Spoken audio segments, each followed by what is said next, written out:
Hey, what's going on, everybody? Brian here, and today we're going on a little road trip, and we're going to talk about the Bible study tool you never knew you needed.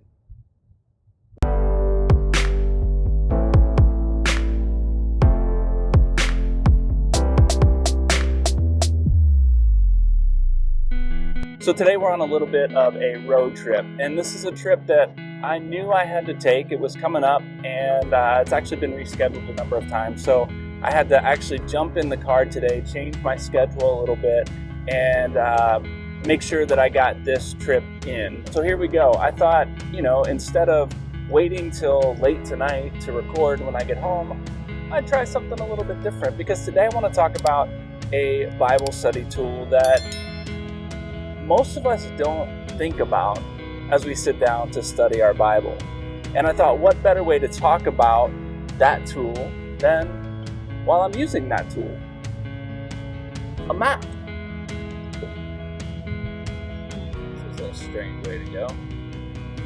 So when I drive, I use a map. I use it almost daily to get to where I'm going. Even if I know the area really well, oftentimes my maps will show me where the traffic is. It will show me maybe the fastest route. It'll show me where there's construction for me to avoid some things. So I use my maps daily, but when I sit down and study my Bible, I rarely pull out those maps to look.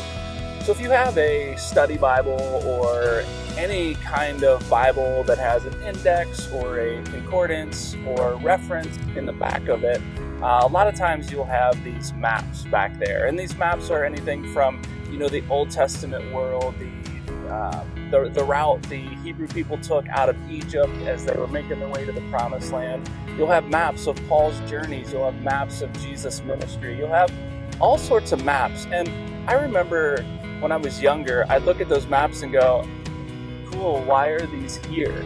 I never really paid much attention to the maps, but I think there's a couple key things that maps can help us with as we dive in and study the scriptures. The first thing is, I think maps help bring stories to life. Meaning, I can read about all these places and all these stories and where things happen and have no idea where they really happen. I mean, when you talk about all of Paul's journeys, or you talk about where the Hebrew people moved from this place to that place as they were wandering in the wilderness, where even is the wilderness, right? And so these maps help us to bring these stories to life and recognize that these were real places that exist today, but sometimes by other names. One of my favorite series of books beyond the Bible is J.R. Tolkien's The Lord of the Rings. And even in that book, he creates this whole world called Middle-earth. And even in that book, he includes maps to help us get our heads around what Middle-earth looks like and the relationships from one place to another, and how these people interact with these people, and how convenient it is to travel from one place to another, or inconvenient it is to travel from one place to another. So even in those books, make-believe maps help bring these stories to life. I remember referencing those maps more times probably as I read The Lord of the Rings than I often do when I read the Bible and talk about Paul's travels. The second reason why I think maps are a helpful tool as we study the Bible is to help us understand distance and geography. We talk about the wilderness that the Hebrew people wandered in, and it seems like on a map that it's really close. Why did they wander in the wilderness? Why did they move from place to place? And where did they move from place to place? And we can look at a map of the ancient Old Testament world and recognize these places.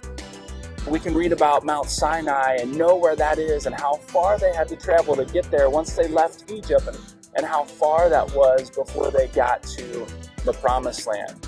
We read in the Gospels even that Jesus made trips to Jerusalem constantly, but most of his ministry took place in Galilee, which was way north of Jerusalem. So Jesus had to travel quite a bit to get to Jerusalem. And we read about Lazarus and his sisters Mary and Martha, and Jesus spent some significant amounts of time with this family, and they lived in Bethany. So we look at that map and look at how close Bethany was in relationship to Jerusalem, and we can maybe begin to make some assumptions that Maybe that's where Jesus and his disciples stayed when they made their trips to Jerusalem. It wasn't that far outside of the city. But we would never know that if we didn't have a map in front of us to teach us that. And then the third reason I think maps are a helpful tool as we study the Bible is to help us understand culture. And simply, I understand simply by looking at a map, we might not understand all that was going on in a culture of a city at the time, but we can recognize places like Jericho. Jericho was an oasis city on the other side of the Jordan River, which is why it was the first city the Hebrew people took over as they crossed the Jordan and moved into the Promised Land. It was a really important city, but it was an oasis city in the middle of a desert. You can also look at cities that Paul traveled to on his 3 missionary journeys. Cities like Corinth that were centers of commerce, that had people from different nations and cultures all passing through to trade and build relationships with one another. And you can recognize maybe some of the issues that Paul was writing to the people in Corinth might not have been the same issues that he was writing about to the believers in cities like Philippi and the region of Galatia. Galatia wasn't a city. And I hope that this video has been helpful to you in understanding why I believe maps are a really useful tool to help us understand what we're reading in the scriptures more effectively and on a deeper level.